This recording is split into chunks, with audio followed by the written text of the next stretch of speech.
tap, tap, tap, tap. Yeah, good girl, that's me. That moment right there.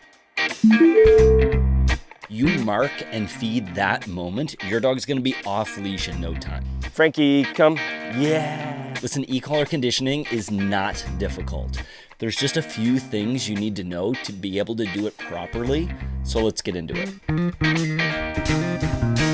Bonjour, my name's Evan Doggett. I've been doing e-collar training for over a decade, and what's the fastest, easiest way for both the human and the dog that's going to be humane and fun for everybody? Okay, so the goal of the e-collar is to communicate that this sensation, yours shouldn't make that sound, this is a teaching tool.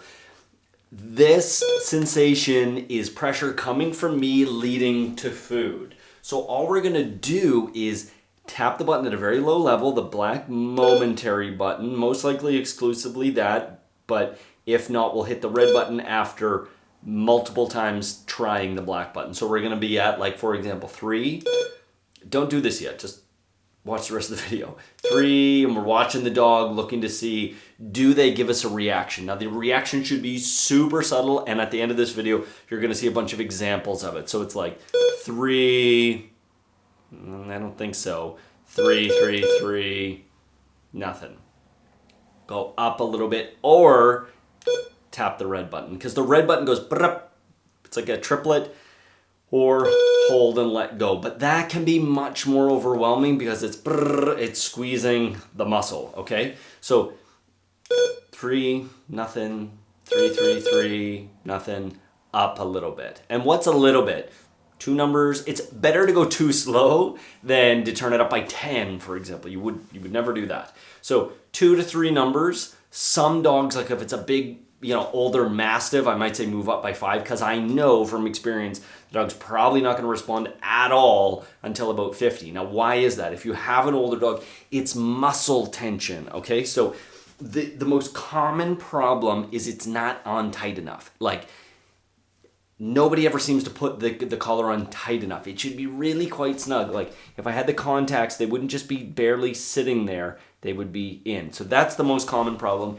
And you have to have a leash on the dog for at least the first week. Here's when you can take the leash off. When the dog's wearing the leash and facing away from you, you tap the button at a level the dog feels, the dog turns around and goes, "Where's my food?" That's what the response should be. We're not using this as a corrective tool. We can eventually, but for now this is coming for me, it leads to food. So once we find, and you're gonna get examples, just hold your horses. Once I find your level, so 3, nothing, 3, 3, 3. Now if on that third tap of 3, or whatever the number is, I get the response, the dog acknowledges the sensation. The most common thing is this. Like, if the box is over here, it'll be this. If the box is over here, it'll be this. If they're panting, they'll stop panting. And you'll almost get like a confused look on their face. Like, was that a bug? And 1 out of 50 boy dogs will think it came from their bird. I don't know. I don't know why. They'll look between their legs and go, "Was that you? Was that you?" And then whenever you get the response, whatever it is, and even if, we'll go over the worst case scenario, even if it's an over response, like, whoa, that was 35, this is 29. What was that? You're still gonna do the same thing, which is, "Hey, good dog, come on," and you go backwards at least 5, maybe even 10 feet.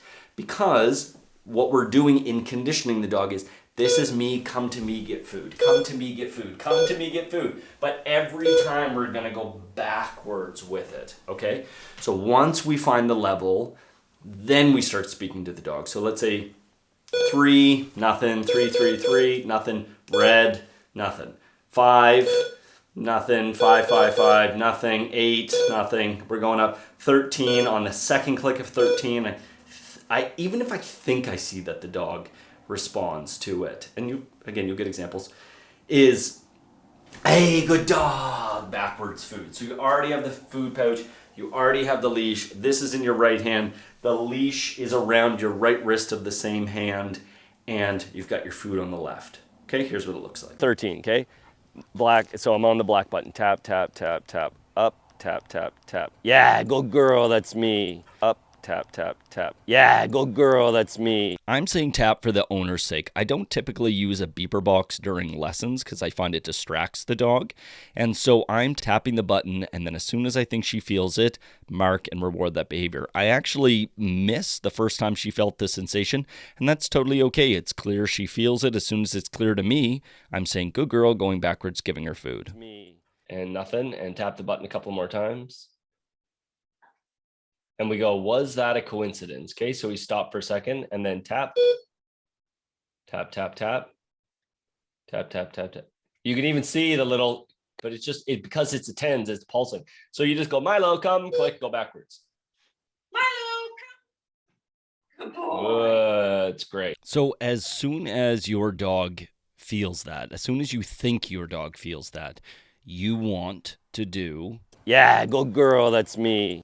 And then you switch the process to asking your dog to come, tapping the button, going backwards, giving them food. Come, tap, backwards, food. It's great. The most challenging thing you're going to run into when conditioning a dog, which is I can't find their number. And that's oftentimes because the dog has so much tension in their neck from like the two Goldens that you're going to see are brothers that are just constantly beating the snot out of each other and grabbing on each other's necks and falling off the couches.